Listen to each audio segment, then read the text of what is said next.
right. Thank you, Becky, for such a generous introduction, and Dan for organizing, and everyone who's come out. Thank you so much for coming to share in understanding my work. So Becky gave you a little bit of an overview of my work and my life, but I wanted to continue on. As she mentioned, I am a linguist. I'm a Bar 3 instructor, so I care a lot about fitness. This is how I see people and stay sane in COVID.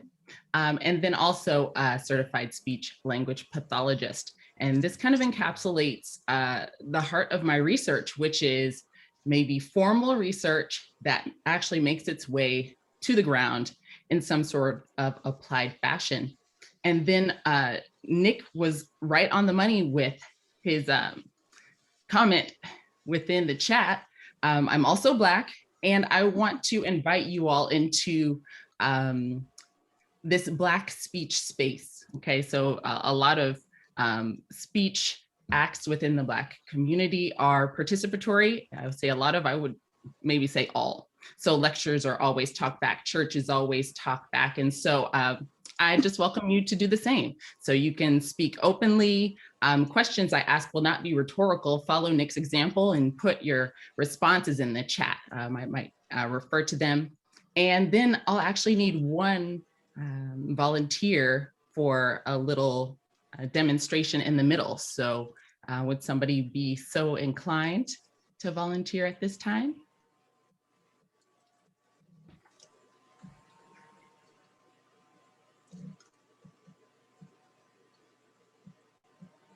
Anybody? Oh, Karen. Oh, wait, you're volunteering, Karen? Awesome. Okay, I'll take that as a yes.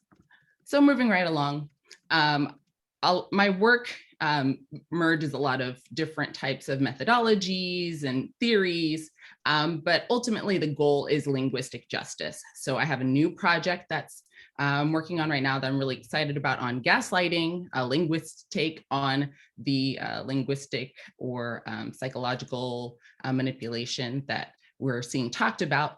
And then also I'm interested in research on African-American English, very specifically the syntactic structure and its implications for education, speech pathology, and what effects that has on Black culture in general. So throughout the talk today, I'll be talking about African-American English, so I ought to define it. What I mean is a variety of English that has set phonological, morphological, syntactic, semantic, and lexical patterns and other patterns beyond that. Who speaks it are many, but not all descendants of formerly enslaved Africans in the United States. So that makes Michelle Obama someone who is within the purview of African-American English, not so much Barack Obama, given his origins and his family. And then where is this spoken? It's spoken in homogeneously Black communities. So that can be urban spaces, rural spaces, Southern spaces, and I think TikTok and, the internet is helping African-American English reach wider. So linguists have been interested in African-American English because it's inherently variable. So many of its morphological patterns, phonological patterns, even morphosyntactic patterns have multiple variants. So some of those are maybe the past tense ED, third person singular S, and there's a lot of differences in question asking related to the syntax. Here's a meme that shows you an example of third person singular S. It says, that one auntie that thinks she can pull off every hairstyle. So no agreement there, thanks. And so that is optional and in fact, mostly zero marked in African-American English. So the morphosyntactic variation I'm interested in today is going to be the copula is an R and possessive marking. So here's an example of zero copula in African-American English. Another little meme, you wild instead of you are wild. And here you've probably maybe seen this movie or heard of this movie, Baby Mama. This is a beautiful, beautiful example of appropriation of African-American English, zero possessive, because there is no compound that's baby mama in the English, well, nothing that I can understand or think of. but what's being referred to here in this movie is the baby's mother, and which really shows you that there's this zero possessive happening that is typical in African American English. So we're going to be looking at this optionality in both the auxiliary and the possessive. And so I'll talk about things as being overt or zero marked throughout this talk. Overt, again, is produced. Zero marked means something like you wild, for example. Okay, but my research really specifically looks at environments where optionality in African American English are constrained. And in fact, these environments have not been identified previously. So again, my talk's focus is going to be on ellipsis and how this is in fact an environment where this marking of the possessive and the copula are constrained. And this is a new finding. Yes, and I'm excited to share with you that this finding comes from tightly controlled experimental research, getting some great new data. And this great new data comes about because this method is so interesting, and I would love to get you all's feedback on the methodology, and hopefully people are inspired to use it. So before I get into the study, I want to outline the importance of the findings for some different groups. So for linguists in general, and you can find yourself there, actually, it would be great if you would put in the chat kind of what your specialty is. Are you a syntactician? Are you interested in speech and hearing? Are you interested in sociolinguistics? Because that would help me really frame and know who's in the room. But for people who are interested in African American English and people who are interested in just variation in general, this study is going to show you a new empirical finding, a difference in the possessive and the copula where we see them showing up. For sociolinguists and I hope formal linguists, we've got this new novel methodology for eliciting rare constructions, and I was going to say cualquier, in whatever type of variety. And then I will talk about implications for ellipsis licensing theory for those syntacticians who may be interested. And lastly, again, I always want my formal work to touch the ground and be useful and impact the lived experiences of Black people. So for speech pathologists, what I find in this study can really be used as a new diagnostic criterion for identifying language difference in a population of people who speak African American English. And we'll see why this is important soon. Loving seeing, okay, so we do have some SLA, we've got some syntacticians, lots of syntacticians. Okay, that makes sense. Oh, all right, sociolinguists in the house. Fantastic. Sociosyntax. Okay, great. Oh, I'm so excited to have you all here, and some acquisitionists. Thank you so much for sharing. That will help me frame the talk. So let me give you just a brief overview of how I came to this research, how I came to meld speech and linguistics, and that'll kind of inform why this research looks the way it does in its kind of interdisciplinary form. So I started at Stanford. I was interested in psychology, took all the psychology of language classes because I didn't know linguistics existed. Finally took a linguistics class and I was in. I was learning all about African American English from people like John Baugh and John Rickford, and was interested, of course, in inequality. So I went on to get my master's in sociology, but I realized that I didn't want to just go on and be a sociolinguist. I was really concerned about the speech and hearing space after hearing this one tidbit.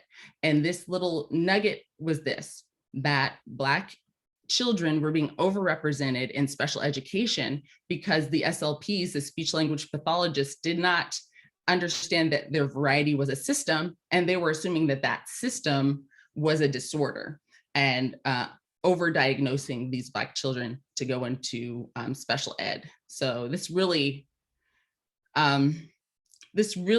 discouraged me. And so I decided I would go on to become an SLP, so I could be the type of SLP who could really identify difference versus disorder based on all of this training I had in African American English.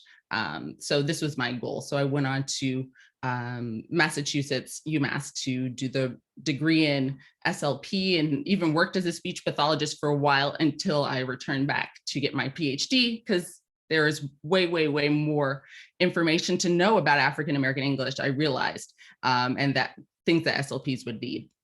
So just a little hint about why so many Black students were being misdiagnosed. So back in the day, SLPs really didn't know much about African-American English, but notice that this is Brown stages here. These Brown stages are kind of like the chronological development of morphological patterns for standardized American English. And what's interesting is you can see that possessive marking and auxiliary and copula are assumed to be mastered by standardized American English speaking children by, what is it, age 4 or so. However, these two patterns and many more are typically developing patterns of adult African-American English. So it makes sense why there was this confusion, but there needs to be some kind of transfer of our knowledge as linguists to the SLPs that really wasn't being done so well.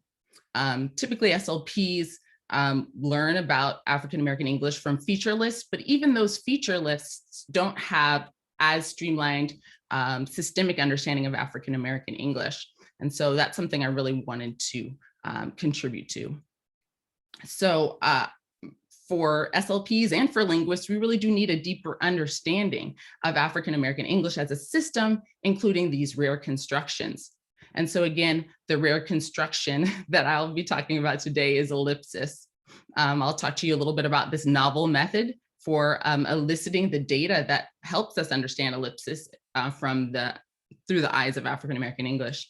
And then I'll show you how this finding shows something important about African-American English optionality. In fact, that there are places where optionality is constrained.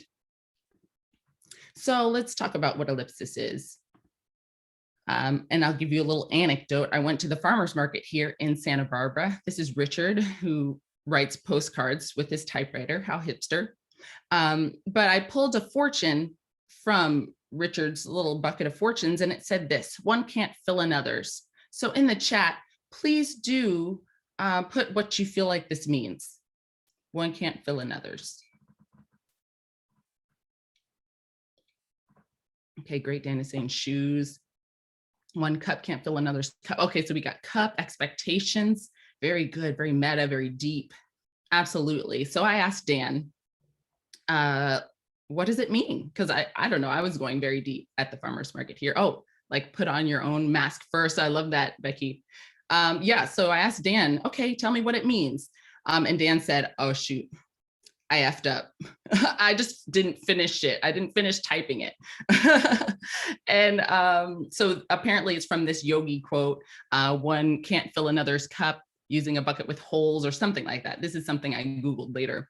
But this little snippet actually shows us something about ellipsis and the fact that, we all had wildly different ideas of what this meant: cup, expectations, shoes, because it wasn't finished. And this is a prime example of ellipsis gone bad.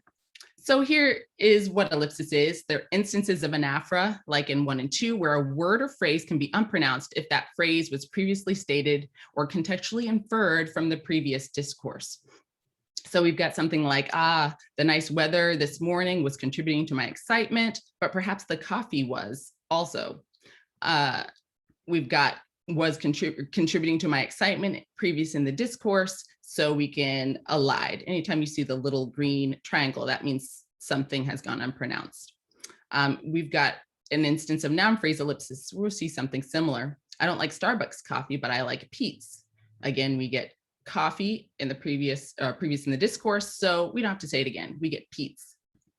So one can't fill another's actually flouted one of the two primary rules for ellipsis. So we've got these two rules. There must be semantic requirements and syntactic requirements.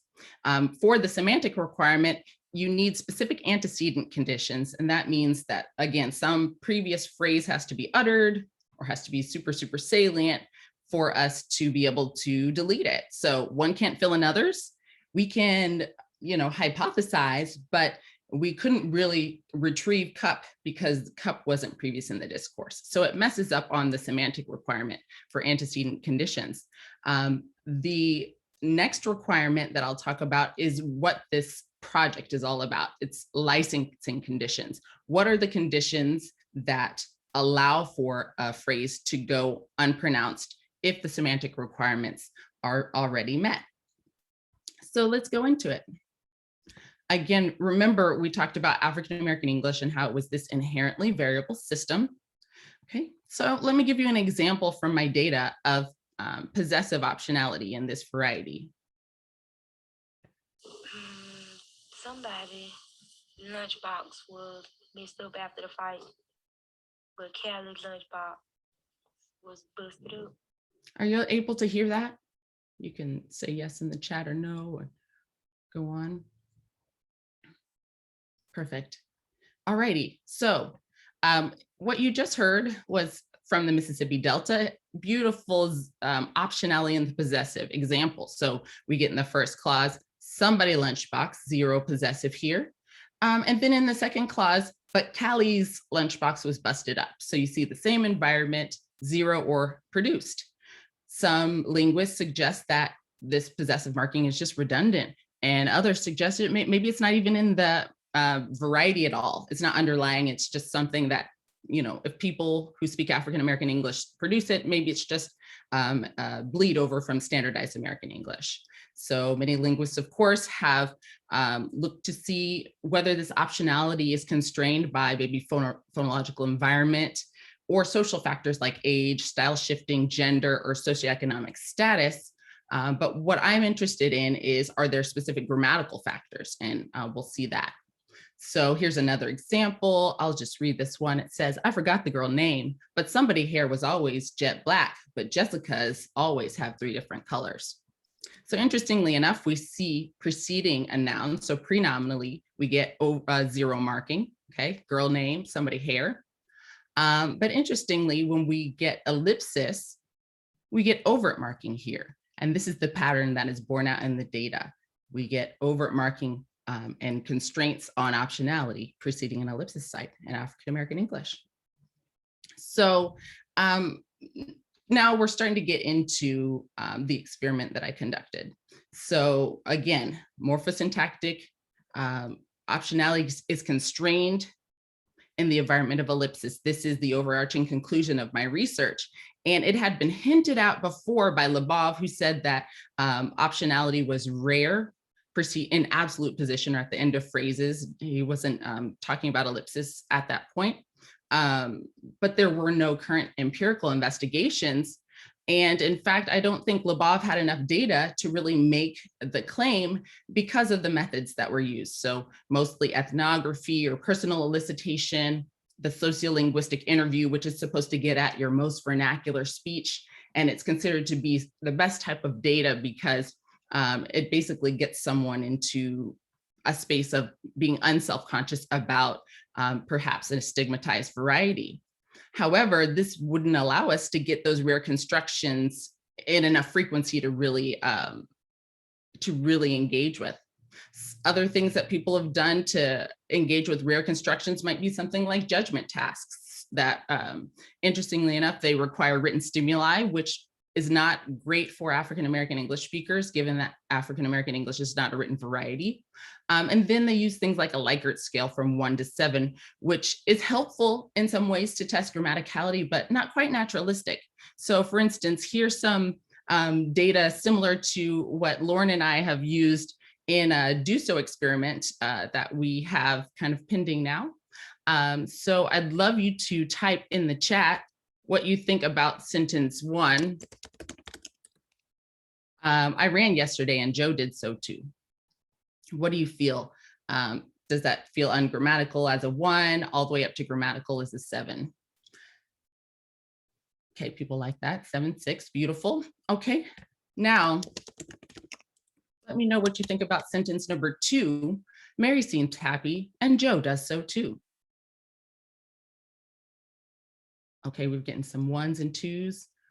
Very beautiful. Okay, Lauren, we should collect this data here. But in our experiment, we found that people just didn't like do so. So anyway, more on that later, and hopefully you've heard Lauren talk about that. But do you see how 1, 2, it's not really naturalistic. Nowhere else in our language system do we have to have this kind of arbitrary rating. So in order to get these rare constructions in African American English, something else was required. The experimental method had to, again, be something that with auditory stimuli, because African American English is not a written variety, and most people are bidialectal who speak African American English. So a written variety might shift them into a standardized form because of what's written. And then also there are challenges in eliciting African American English language because of the general societal stigma of the variety. And so many times, because people are bidialectal, they can shift, and especially in an experimental setting or a school setting. So the methodology that I adapted comes from psychology. It's a repetition task from Potter and Lombardi that wanted to look at the bounds of short-term memory. So the question for the task that they implemented was, does sentence repetition, this particular task, engage short-term memory such that we should receive a verbatim string from participants, or is there true sentence regeneration? So in the task, participants would hear a sentence like, the knight rode around the palace more than 3 times. Then they would hear a distractor task.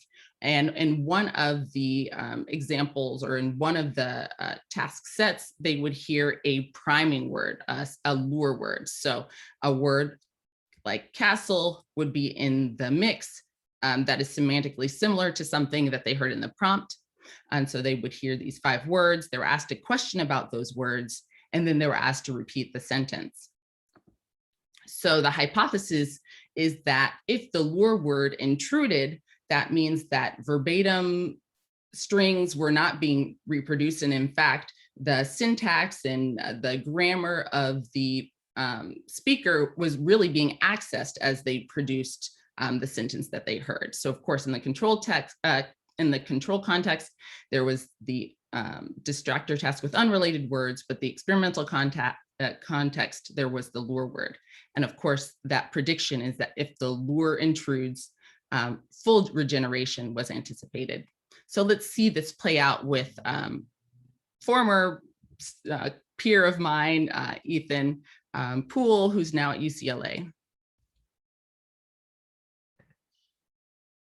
The knight rode around the palace more than 3 times. The knight rode around the palace more than 3 times. Moat, castle, dungeon, princess, cape. Was moat in that list of words? Yes. Repeat the sentence. The knight rode around the castle more than 3 times. So it's just an example of the methodology. I did not pay Ethan to reproduce the study. He knew nothing about the study. And so you see how easy it is for the lure to intrude. Of course, this is what Potter and Lombardi found, that the lure did typically intrude, which means that this particular task allows for the participant to regenerate the initial utterance using meaning and semantically available lexical items, but using their own syntax. And this is exactly what we need for eliciting some kind of rare construction, such as ellipsis. Now, interestingly enough, the sentence repetition task really looked at semantic priming. So is there evidence of syntactic priming?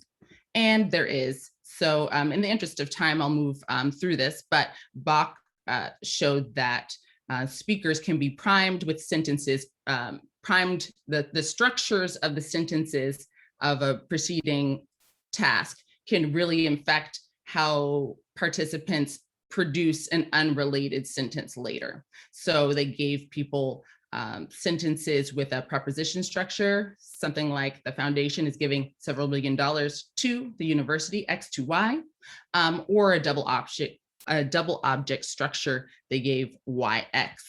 And of course, they found that if they gave someone a prime, the foundation is giving several $1 million to the university, and then gave them a picture of a squirrel, a nut, dog, people were more likely to produce the X to Y structure in that unrelated utterance. So the squirrel gave the nut to the dog was more likely when given X to Y, but the squirrel gave the dog a nut, YX was more likely to follow a prompt that had YX.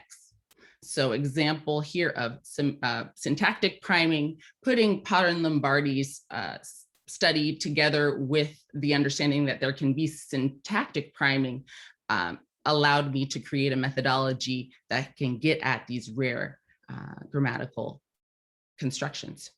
So it, again, was perfect for AAE speakers because it allowed for a mixture of spontaneous and elicited speech. We knew that the participants were drawing on their own variety because of the information we received from Potter and Lombardi. And it was easy to get these rare constructions because we could prime elliptical constructions in the possessive and the auxiliary. We're getting naturalistic productions. And of course, the task was really hard, so it reduced the possible effects of code shifting. So I did this study with 33 participants, Black adults from the Mississippi Delta, and that is the little portion here in green, or the red is Mississippi and green here is the Delta region. The study was gender balanced, mostly college students and one unknown. Okay, the Delta was really important to do this study, I find now, because of the linguistic pride of the variety. So in many of the previous studies on African-American English, you might expect to find participants with negative judgments about the variety just because of society's general anti-Blackness and that being overlaid onto language, okay? But in the Mississippi Delta, this is a rather small community, and it's a mostly Black community, about 60% Black in this particular area. So this really is the lingua franca in many spaces. And of course, due to a little bit more segregation in the space, people find that the way we speak in the Delta is beautiful. It's our heritage and it's AAE, but it's something that they're very proud of, which allowed participants to be less likely perhaps to shift into standardized American English. The stimuli were all recorded by my community's consultant from the Mississippi Delta, which was another facet of really trying to encourage participants to use their home variety.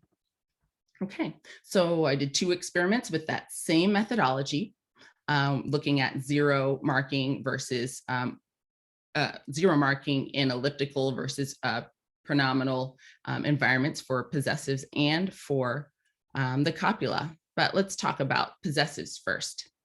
Here again is the task. You hear a sentence.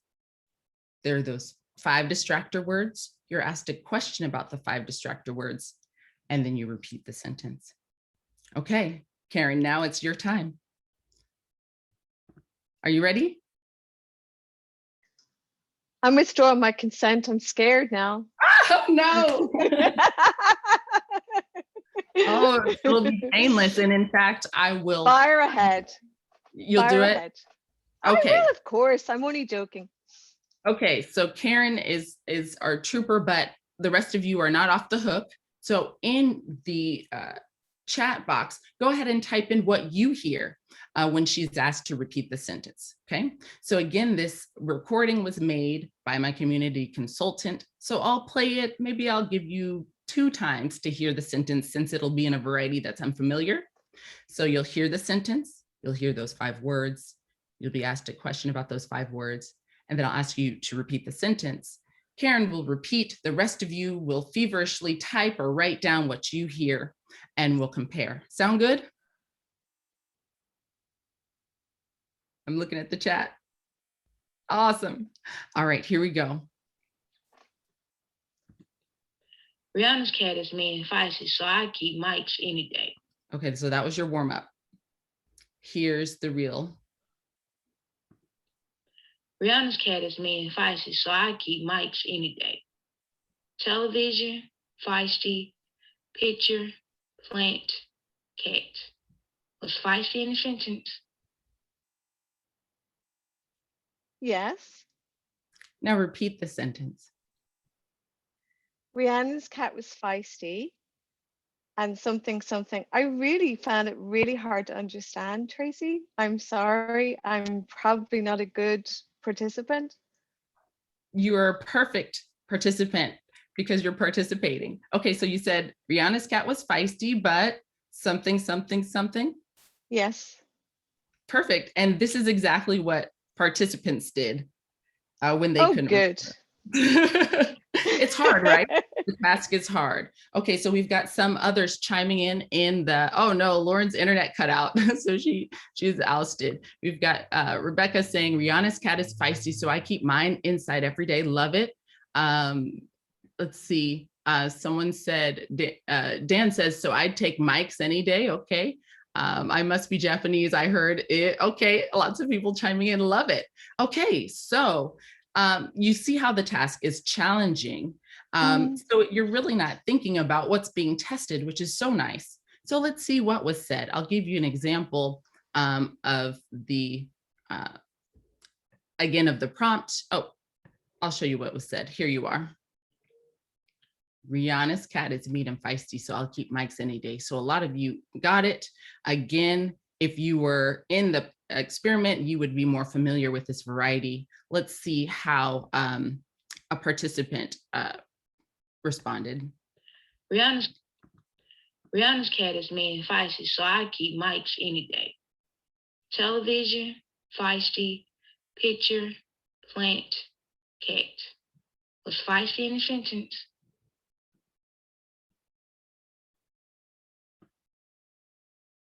Rihanna cat be being feisty, so I keep Mike's any day. All right, I'll play that again. That was the verbatim from one of our participants. Rihanna cat be being feisty, so I keep Mike's any day. Really cool, huh? So a lot of things are going on here, right? So we're seeing this zero marking of the possessive, Rihanna cat.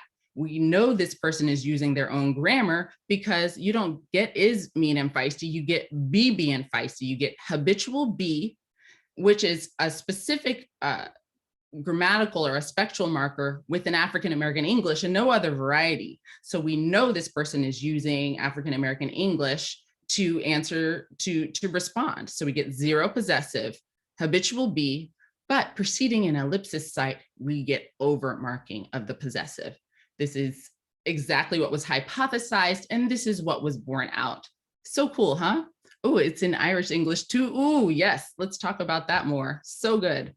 So, so we had the 20 stimuli. People either heard Mike's cat or heard Mike's initially, or yeah, heard Mike's initially in that target phrase and were asked to repeat. Of course, they were pseudo-randomized lists. Stimuli were recorded by the community consultant, and it was a Latin squares methodology. And here's what we found, right? We get zero marking much more when there's no ellipsis, and this result did reach significance. We see 13 examples that were zero markings preceding ellipsis site, and there's some interesting discussion we can have about the outliers. Some of the outliers were ambiguous. When you get rid of the ambiguous ones, there were only 4, and there are some reasons why these 4 might have been seen as having the zero marking. So we can talk back about that at the question section, but I want to keep it moving because I have a couple other one other experiment to share, and then analysis for the syntacticians.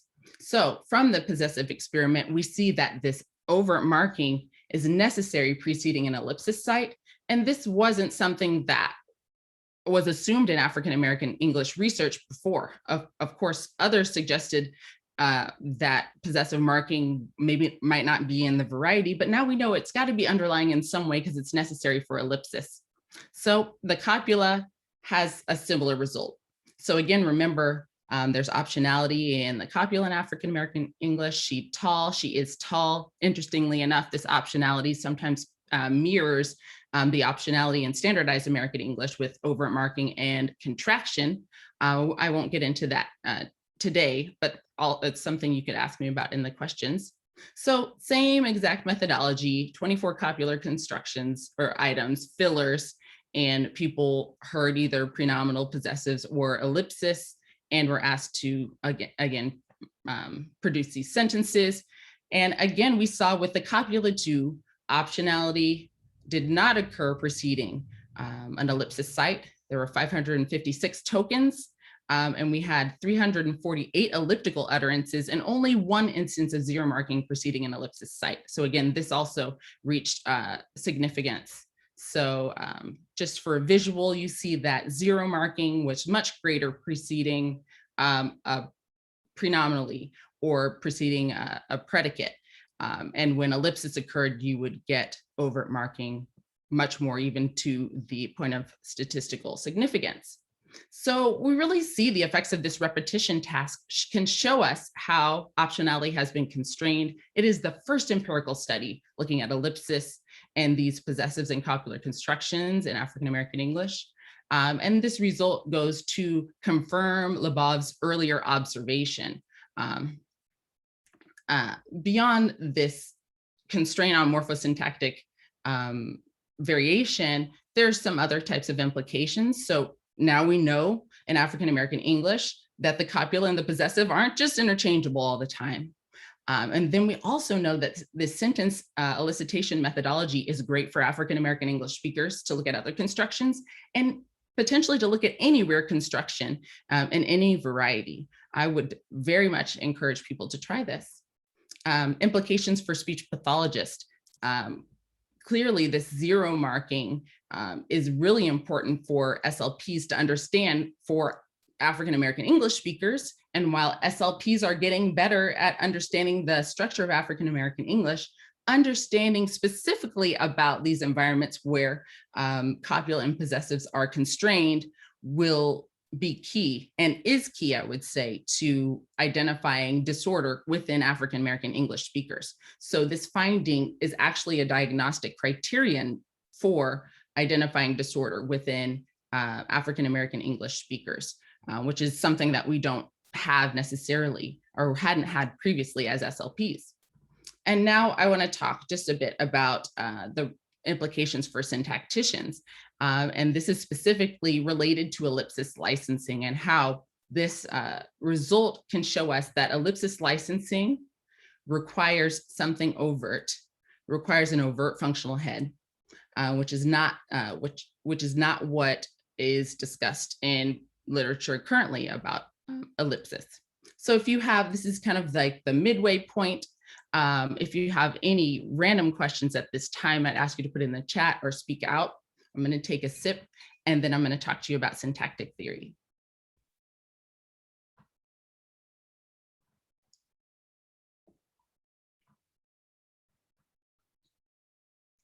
Okay, someone's saying the next step would be to see what age this particular configuration is acquired. Absolutely. And I do have some child data, which I'm happy to talk to you all about in the question section. Great question, Lauren. So I'll just mosey on. Feel free to put your questions in the chat and we'll get to them in the questions section. But yeah, syntacticians, let's talk. And I'm very much trying to make the syntax mumbo jumbo relevant and easy to follow. So come with me. So of course, I've proposed some new licensing criteria based on this information. I'll show you why this is so important. Something overt is necessary to license ellipsis.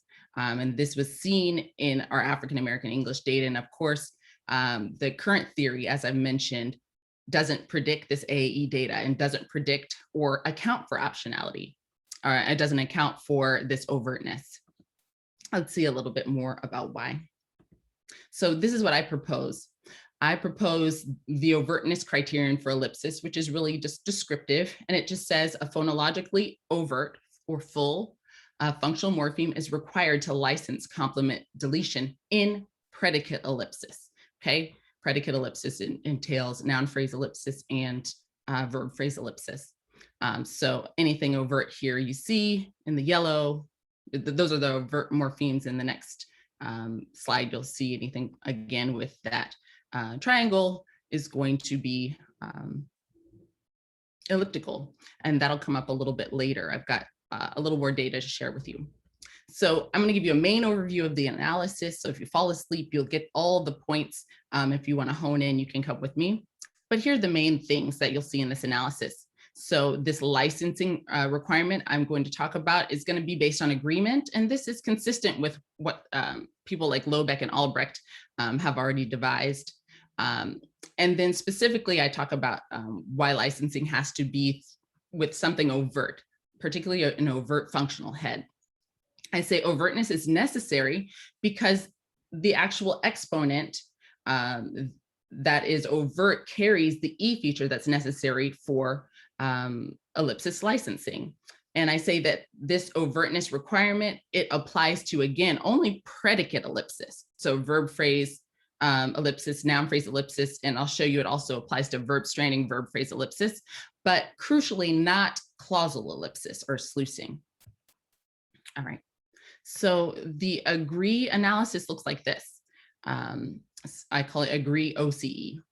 Ellipsis is licensed by an agree relationship between a functional head morpheme and a lexical phrase. So the functional head morpheme agrees with lex P if and only if that morpheme C commands lex P and that morpheme has the specific 5 features and is marked with E. The lexical phrase is unmarked for E. This E is the feature that's consistent with literature from Merchant, which is an ellipsis licensing feature. Okay, so Albrecht shows us the need to agree by giving us data like this. I hadn't been thinking about it, but I should have been thinking about, but I should have been. I'll read that again. I hadn't been thinking about it, but I should have been. So you can put in the chat if you think this is great, or if it's bad, you can say good or bad. But according to Albrecht, this is attested, and this shows that the potential licensor of ellipsis can actually be further away from the elided phrase than its complement. So this is where agree kind of gets its fervor. Okay, people like it. Okay, great. So other people in the literature have also hinted at overtness being necessary. So Bresnan talks about this in her 76 paper, and then Potsdam for verb phrase ellipsis makes this claim that heads that license ellipsis must be morphologically realized by looking at the functioning of not in certain clauses. So specifically looking at subjunctive clauses, we see that you can't actually have a modal in these types of constructions. So something like he demanded that the successful candidate speak German, you can't insert some sort of modal. So you can't really do any type of ellipsis unless you've got something like not. So should we wake dad? No, it's absolutely imperative that you not. Okay, these are grammatical. Not is this functional morpheme. It shows up and ellipsis is licensed. Notice that you can't do this with contraction. No, it's absolutely imperative that you, okay, we'll get more to that. But notice that that functional morpheme that's overt shows up, ellipsis happens. So this is where Potsdam gets the fact that in verb phrase ellipsis, you need something overt. And you've seen from my experiment that I've shown that in African-American English with the copula, and then extended this condition, this overtness to noun phrase ellipsis. So now this overtness we see is imperative for all of predicate ellipsis. So again, Lobeck was kind of in the GB earlier feature-based account. Within Lobeck's analysis, basically anything can be elided here within verb phrases, sluicing or clausal ellipsis, noun phrase ellipsis, everything has the same licensing condition based on Lobeck's feature-based analysis. And Merchant has something similar, kind of in the new framework. Merchant says that a feature E is present on licensing functional nodes, and that as long as that feature E can match up with something with a specific feature, can agree with that feature, then ellipsis can take place. So if E is on a node, and there's something that's plus gen or plus phi or plus q within the domain, then ellipsis can happen. And so again, I've broken these out into predicate ellipsis and clausal ellipsis, for the sake of kind of being very clear about the distinction that I'm making. So within Merchant and within Lobeck, anything can elide as long as there's an E feature on the node. So here's an example of what that would look like: noun phrase ellipsis, verb phrase ellipsis, and sluicing. In the feature-based analysis, as long as there's E and the right kinds of 5 features, ellipsis can occur, but this poses a problem for African American English and even some standardized American English data. So again, I propose that we need an overt functional head, which means that the E feature can't just live on the node, kind of divorced from the element that that it is related to. So again, if you take a look here in sluicing, something like, you know, I don't know how to make up a sentence with when, but you get the point. In sluicing, this is the configuration. We've got the E feature here, but the thing that agrees with the E feature and allows for ellipsis to be licensed in this case, according to Merchant, is this when. And notice that this when is not within the head. It is not in head position, though these two in predicate ellipsis are in head position. So I propose that because we see this need for overtness, the element that is in that head position actually bears the E feature lexically. It is a part of the lexical description of that specific element, which is why an actual word must be produced in predicate ellipsis for ellipsis to occur. And again, this works only in predicate ellipsis and not clausal. So let's see what this looks like. So in a sentence like, I don't like Starbucks coffee, but I like Pete's, again, we see the possessive S shows up in the head position, and it commences noun phrase and it can allow for ellipsis. Maybe the snow wasn't contributing to my excitement, but the coffee was.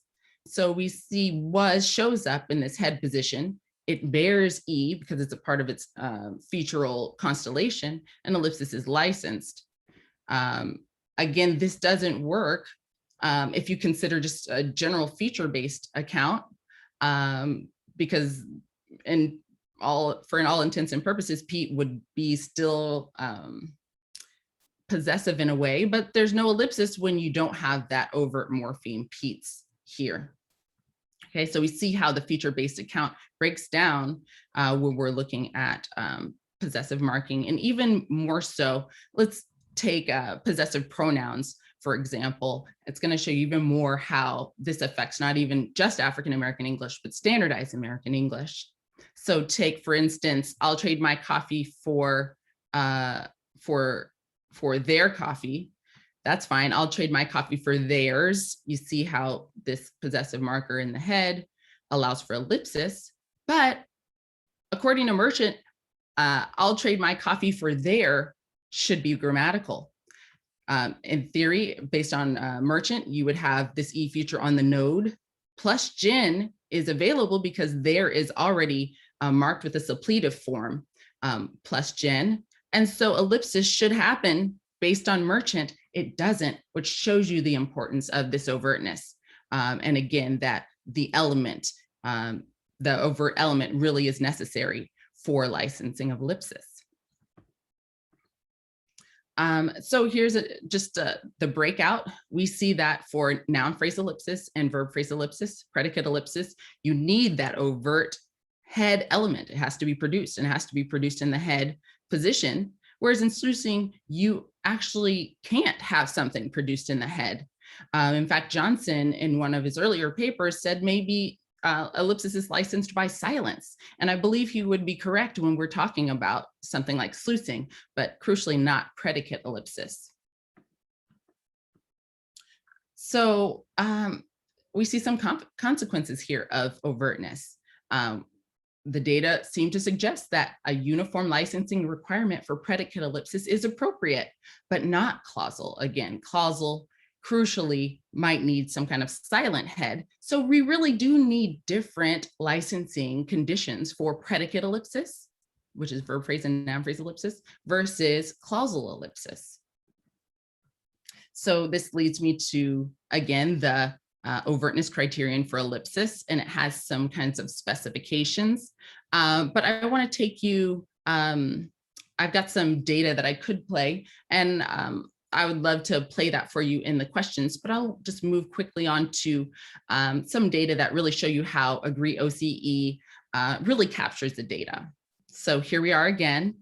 Remember, you need an overt functional morpheme, and it has to precede a lexical phrase. If it C commands that lexical phrase, then it can agree and make that phrase appropriate for PF deletion. So lexical phrases tend to be unvalued for E. So that's going to be noun, NP, VP, AdjP, all the Ps, right? And functional morphemes that carry E features will show up in T, D, neg, and num. So we've got, of course, the semantic requirements must be met, those antecedent conditions, and then syntactic requirements, that C command must be met. And what happens is the unvalued feature is going to probe up in the C command domain looking for an E feature in order for ellipsis to be licensed. So let's look at what this looks like for an example. How about they were victorious, now she is. So in this sense, the VP victorious, which is a lexical phrase, it's unvalued for E. It says, hey, is there a licenser? Is there something with E in my C command domain? There is, so I don't have to be reproduced, especially because the antecedent conditions are met. They were victorious, now she is. Perfectly grammatical here. And you see how agree works. What happens if we have some sort of zero marking of the copula? They was victorious, now she victorious. That's perfectly fine. However, what happens with ellipsis? They was victorious, now she is okay, but they was victorious, now she. Here, we see how this doesn't work. In that case, victorious is unmarked for E still, probes up in its C command domain looking for an element bearing E, does not find it, so ellipsis cannot occur in this instance based on Agree OCE. And of course, this is what we see in African American English. So very briefly, I want to share why this functional and lexical distinction is necessary with a bit of data. And so we can look at have to really give us some clues. So have is lovely in that it surfaces in two locations. So we get a lexical verb have, we also can get an auxiliary have, and they can even co-occur, such as in the sentence, I have had that song in my head all day. Okay, so one have licenses ellipsis and the other doesn't. And we'll notice this lexical distinction. So I have a cat is the lexical verb, and you have two, ungrammatical, doesn't work. It requires insertion of do if it's going to work out. But they have tried insanity, and you have too. It's grammatical. Always you can put in the chat if you're like, actually, I hate that. But typically that's grammatical. So the Agree OCE has these different predictions, and I'll show you how these predictions are borne out using the example of have. So first, a phonologically realized functional morpheme must C command the lex P. Let's see. I have had that song in my head all day. Okay, we see that. Have C commanding this lex P, had the song in my head all day. And you also have. That works. We see the C command and we see ellipsis is possible. The next prediction is that the functional morpheme will never delete. Okay, so any functional morpheme won't delete. It has to be stranded. So let's take this, for example. I've had that song in my head all day, and you have also, or and you have. That works. And you, not so good. Okay, now take 20, for example. I should have had that song in my head all day. So should and have here both are potential licensors of ellipsis. So notice, and you should have too. That works. And you should too. A different reading, right? You can't delete that auxiliary have. It is a functional morpheme and it stays. And then the last prediction is that the lexical phrase will delete in its entirety. So no lexical material will be stranded. So we've got, I have had that song in my head all day, and you have had, that doesn't work. And you have, and you have two, that works. And you too. Yeah, there's questions about that one, but typically, definitely, and you does not work. That's my little timer. Okay, just a little bit more. So we see here with have that both halves have the same kind of features, but one licenses ellipsis and one doesn't. And actually OCE does predict that the one that shows up in T can be the licensor, and the one that stays low in V has to go, which shows the importance of the difference. This analysis can also account for verb stranding, verb phrase ellipsis. People typically think that needs a whole different licensing account, but in fact, we can see that OCE or agree OCE can capture this. If you believe that as V moves to T, that element in T is also imbued with the E feature. So maybe it stay, in a standardized American English, that element might stay low in V, but of course, no agreement requirements are available if it stays low. But when it moves to T and that E feature again is still there, now it's in the C command domain to license ellipsis with a lexical phrase. So let's take Portuguese, for example. Here's example of verb stranding, verb phrase ellipsis. So when Anna put the glasses on the table, Maria also put, okay? So again, if V moves to T and that element again is imbued with the E feature, it C commands the glasses on the table and allows for deletion. Okay, Hebrew has this too. And we can talk about this also in the question section. African American English, we've seen this has habitual B in one of the productions of one of the participants, but even these aspectual markers go away because of their lexical phrases. So not just AGP, but even ASP or any lexical thing. And we see that with example sentences like this: Joy be riding the train to work, and Celestine be to, that's bad, and Celestine do to. That's the correct production for African American English speakers. And Celestine do be too, terrible. Okay, this meets the agree OCE. And we just see that for clausal ellipsis, it just doesn't work because there is no overt functional morpheme.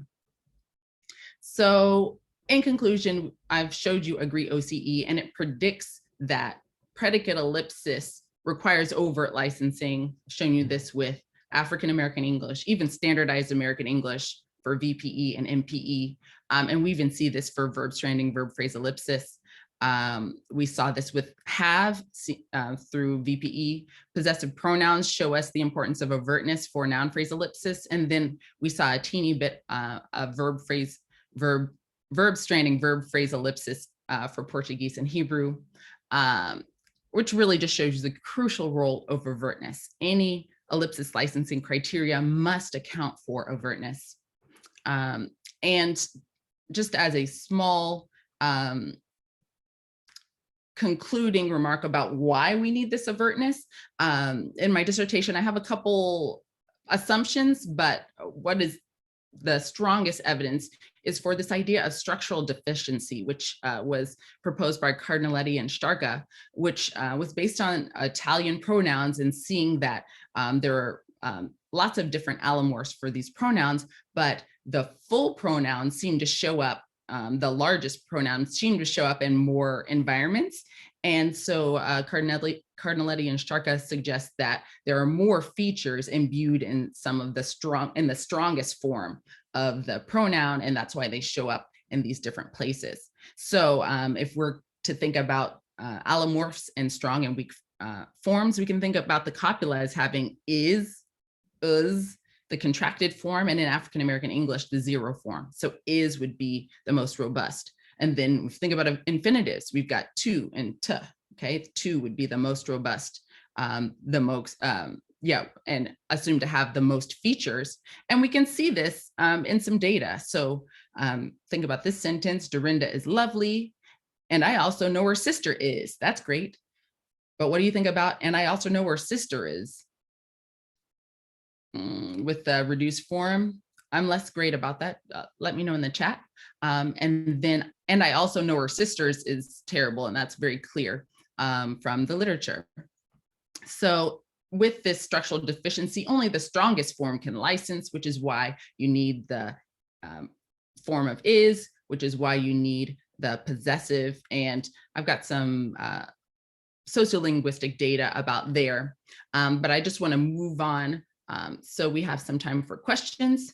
Last but not least, even in Georgian, we're seeing a similar pattern. So in this sentence, France's capital city is Paris and America's is Washington. We see that these two genitive forms, is and issa, occur. So in the pronominal form, we get the is form of the genitive in Georgian, but in the elliptical version, we get issa, showing that there is more, that this is the more robust form, and the more robust form does show up preceding ellipsis. And I'd like to thank Steve Foley from Princeton for this Georgian data. So we really see the importance of overtness in elliptical instruction, in elliptical constructions, not just for African American English, but for languages who have predicate ellipsis more broadly. So in conclusion, I've showed you this cool elicitation experiment and how this helps us with a more fine-grained descriptive generalization for African American English. I've highlighted the role of overtness in predicate ellipsis and said, hey, we really need to revise our ellipsis licensing criteria to support overtness with predicate ellipsis, but not clausal ellipsis. And I've even shown how this can relate to other types of ellipsis that we haven't engaged with before in the same way, verb stranding, verb phrase ellipsis. And if you want to talk to me in the question section about contraction, I'm happy to talk about that.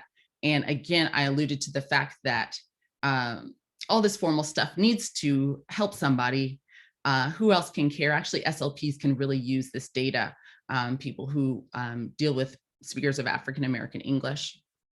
So with that, I would like to thank a bunch of different research supports, Summer Dialect Research Project, LARC, the Selkirk Outreach Grant, UC HBCU Scholars in Linguistics Initiative that I'm working with currently at UCSB through the National Science Foundation Award that's listed here, all the UCSB folks that have helped me in thinking more critically about this work. And of course, I want to thank you all for listening and ask for any questions at this time.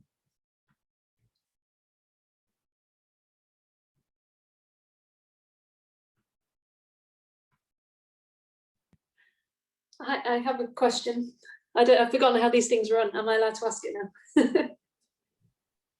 Fine by me. Excellent. Thank you so much, Tracy, for the talk. That was fabulous. And yeah, super fascinating. And it's fabulous to see that experimental design falling out so beautifully. And it was lovely to see Ethan as well.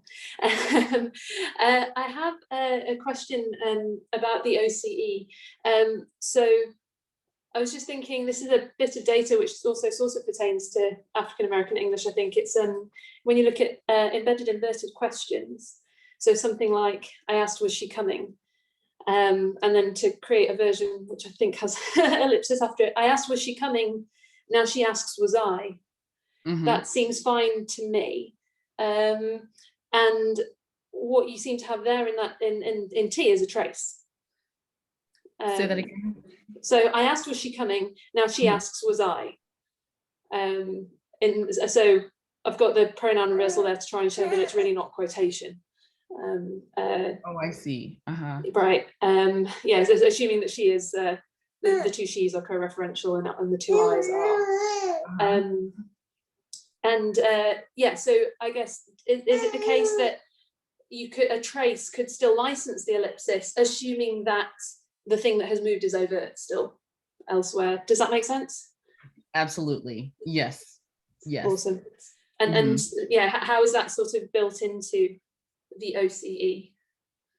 Yeah, so this is, so the agree OCE really relates to timing in a way. So if you assume that agreement happens in narrow syntax, but PF is where deletion occurs, that's going to make the difference. So if agreement happens and maybe even movement happens in narrow syntax and then deletion later, that's where the details have to be worked out. But let me think about this. I haven't thought about this example, but I've thought about other examples. Let me think of one. Yeah, I'm sorry, it feels a slightly contrived example. I couldn't think of another example involving question inversion, but Yeah, I mean, no. the question itself is natural, I think. Yeah, that structure. Yeah, no, that's definitely something that I account for in the dissertation, but I'm trying to think of a sentence that relates.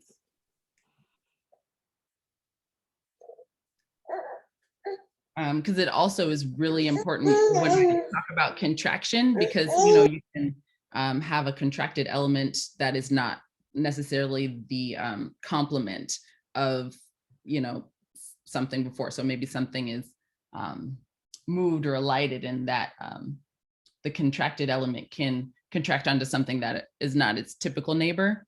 So those are the kinds of examples I'm thinking about, but I'm having some time thinking about it. So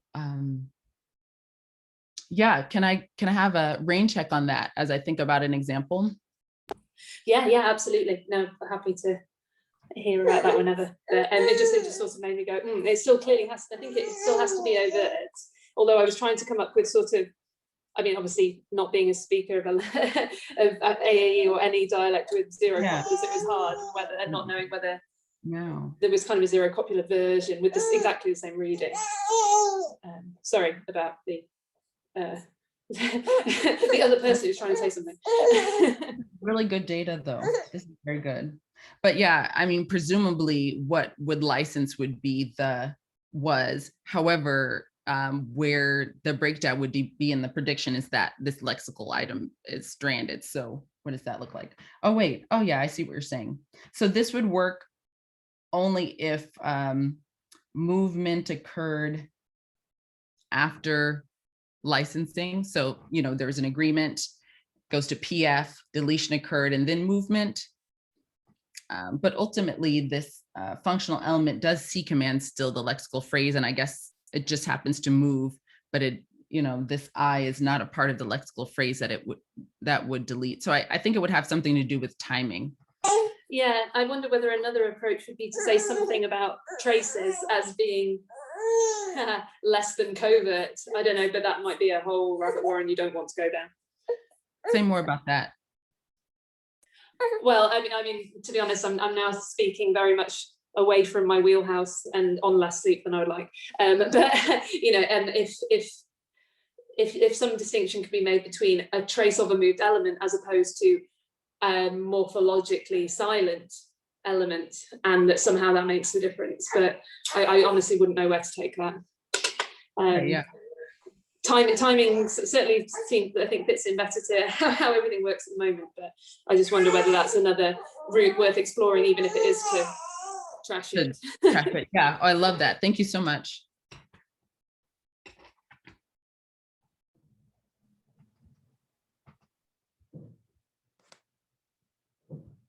I've got a question. Thanks very much for the talk. That was great. Just got a query about its application of speech and language therapy. So I presume it's to look at the realization of these morphemes in children, and obviously language impaired children have difficulties repeating sentences for various reasons. So are you planning to use exactly the same paradigm with them? And is there a risk that this task will be so difficult for them they won't even be able to get anywhere near reconstructing the original sentence? Yeah, that's actually a really great segue into am I still sharing my screen? Somehow. Yeah. Mm-hmm. Okay.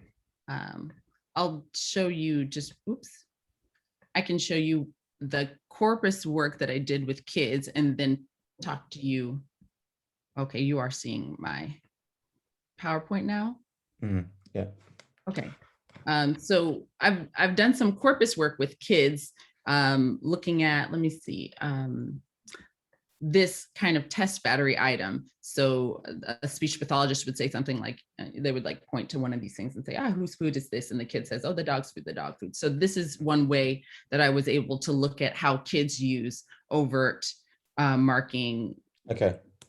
ellipsis. Yeah. So this has been a way to confirm that kids are getting this distinction, that it seems kind of categorical, especially as you see this kind of linear growth in the elliptical, in the overtness with elliptical environments versus, the more shaky growth otherwise. So that gives us some evidence that kids are having the same distinction, but I think you're right about the task as it is being too difficult. And in fact, Potter and Lombardi did a follow-up with kids and the task was simplified. So they would, of course, have shorter sentences and they had some kind of like interrupting puppet. There's always a puppet in these kid experiments. So you'd say the sentence like, my dad's dog is nice or whatever. Oh, and then the interrupting puppet, don't let him interrupt. Okay, now you repeat it. So the goal would be for me to understand if typically developing kids, which I do believe, they're pretty good at parroting, right? Can produce these things and then move on to kids with impairment and kids with like only grammatical impairments should be able to repeat these things. And I think we'll really be able to see something impactful with what they produce using their grammar. But the task you've just shown is more of an elicitation task than a repetition task. So was it not with the pictures? Oh yes. I just think that perhaps that might be a better way to go with the language impaired children, given their difficulties with repeating sentences. Yeah, absolutely. And what types of populations do you typically work with? Language impaired children, and in fact, I've written on sentence repetition, so I know the Potter and Lombardi stuff pretty well. Yeah. Oh, so good. I'll have to. I'd love to talk more about that. Yeah, that'd be great. Yeah. Your work on that. Thank you so much. Yeah, and I'd love any feedback about how to continue to test with children, because it'd be nice to have something comparative, but I do see the limitations of, expecting such a challenging cognitive task for kids who might already be in a precarious. I guess on the other hand, I mean, according to the reconstruction hypothesis, as long as they've understood the original meaning of the sentence, it doesn't in fact matter to whether I guess they have to reconstruct the form enough for you to see the ellipsis, I guess is the issue. So yeah. Or if you're right, I need to get some sort of data, but I do believe that anything they do would be informative, right? Yeah. Thank you so much. Okay.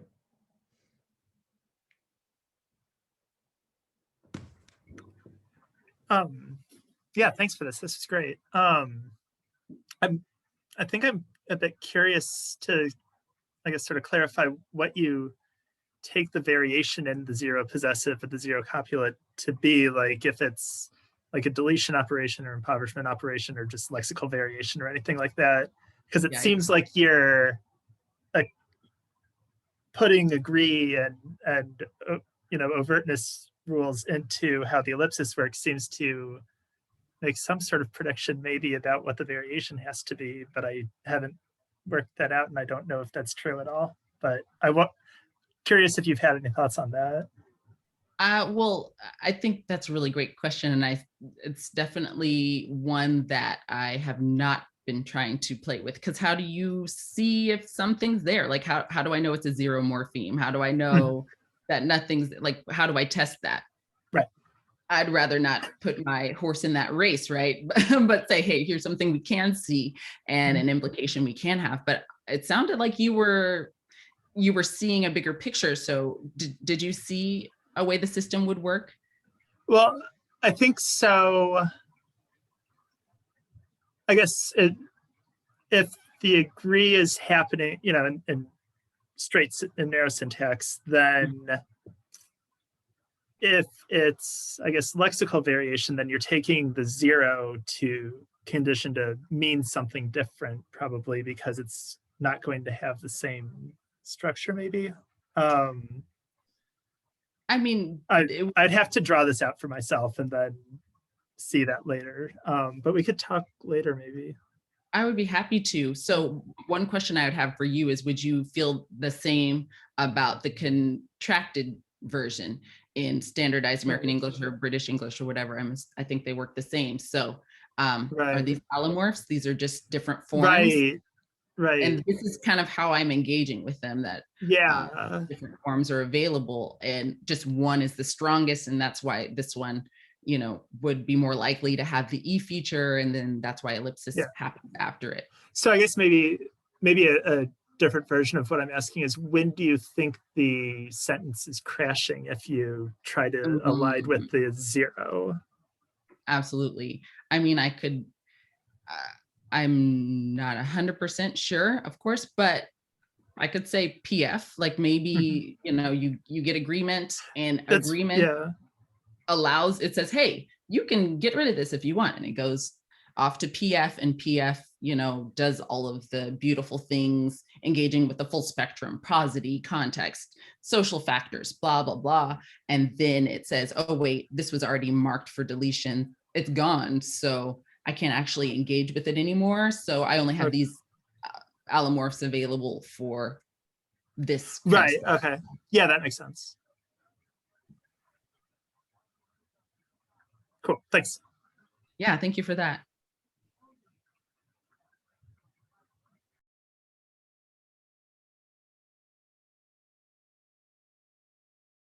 Lauren? There we go. Yeah, and this is sort of a bigger picture question, and I'm not sure if it's entirely coherent, but I know that there is work looking at the underlying structure in elided phrases and clauses to see whether it is retrievable or whether it is a complete deletion operation. And the combination of thinking about how elision is represented in, or like how it's conditioned here, and like at what stage that elision happens, and then also with the sort of graded strength of the different forms, makes me wonder whether this has any implications for how we represent or probe elided structure, whether elided structure could have that same sort of, I don't know whether it would be graded or whether it would just be degraded structure, or whether that, like, yeah, as I said, not fully coherent, but yeah, seeing whether we can probe elided structure or not, and if not, then maybe it's related to this sort of strength hypothesis. Okay, so the strength of the actual, like the manifestation, the zero production, the non-overt production of an elided phrase. Some people hypothesize that still has structure, that can be accessed, and some, I know, and some people say that it's just you know, it's deleted, it's gone, it's not, it's either represented by a trace or some null element, but anything that had been underlyingly there is not part of the representation. I see. I think, sorry, go on. No, that was it. Would it be hard to tell, given that the antecedent in theory should be similar? Right, yeah, so that's one of the reasons why it's harder to probe. I think that this is where work on backward sluicing tries to get at it, because then you've got the sluiced element first instead of second. Right, and that kind of falls outside of the aegis of at least the overtness criterion. But are you saying maybe what I understand for predicate ellipsis can have some bearing in causal ellipsis? I think so. I think that this idea that like different strength conditioning elements have different strength licensing elements, I guess. If it's the same sort of graded strength as we might see in other deleted or elided elements, then that could also, I don't know. Yeah, as I said, it's not fully coherent. Yeah, but I didn't think about how this has implications for what's actually elided. So that's really helpful. And I think with predicate ellipsis, you might be able to get some information with kind of different pronouns. So something like John, something about John is reading his book, and Cheryl is too. Like, I don't know, I'm just coming off the dome. You know, you might be able to understand a little bit about what that underlying thing is by using something with, you know, pronouns that can mix. But beyond that, I don't really have a thought. Well, But anyway, I guess this is more of a comment than a question, but this has got me thinking. It's got my gears turning, and thank you for that. It was really, Always. really interesting talk. Yeah, thank you. You all have given me a lot to think about in terms of strengthening or continuing to test this hypothesis. Any more questions?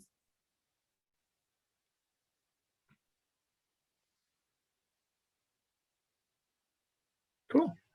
Well, let's thank Tracy once again for taking a very early morning to come talk to us. So thanks very much for doing this. This is really great. Yeah, thank you so much. Thank you, Karen, for soldiering on. You did great. Nick, please do, if you have papers about your elicitation experiments, I'd love to see them, and anyone else. I'm so grateful for this opportunity to talk with you, and thanks for giving me great things to think about. Just very briefly, I don't know if you saw it, but I did pop an article in to the chat for you about habituals in Irish, English, and African American English. Yes, that's the juice there. Because actually, within my dissertation, I talked a little bit about, I think it's pronoun postposing in, Yes. is it Irish? Yeah, and how that really also shows us a little bit more about the timing of operations and why. Yeah, so these are, I don't know, the dissertation's like back here, so I'm going back to it, but the timing in Irish definitely shows us a little bit of something related to the timing of operations that really makes Agree OCE work. So I'm so glad that you brought me back to this and this kind of new dimension. So thank you. We can talk more about it. Yeah, give me a shout at some stage and we'll talk more about it. Yes, It's something I do.